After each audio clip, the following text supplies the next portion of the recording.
Masuk di paruh akhir Sapa Indonesia Pagi, Saudara, Organisasi Kesehatan Dunia atau WHO memprioritaskan penyediaan bahan bakar dan alat berat untuk membangun kembali banyak rumah sakit yang hancur di jalur Gaza. Saat ini mendesak diperlukan pasokan medis, obat-obatan, peralatan, dan bahan bakar untuk warga Palestina. Organisasi-organisasi kemanusiaan juga memprioritaskan pemindahan truk bantuan yang telah lama menunggu di perbatasan Gaza dan pembukaan kembali gudang mereka. Sejak perjanjian gencatan senjata ditandatangani, WHO telah mengirimkan 8 truk yang membawa pasokan kesehatan, berisi insulin dan peralatan laboratorium ke Deir al-Balah.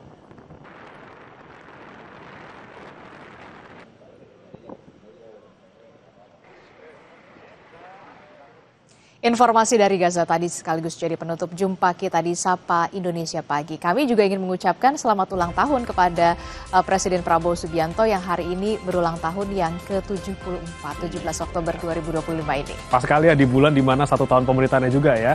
Dan akhir kata saudara, saya Brema Latenaya dan juga rekan saya Adisti Larasati, terima kasih atas kebersamaan Anda. Sampai jumpa.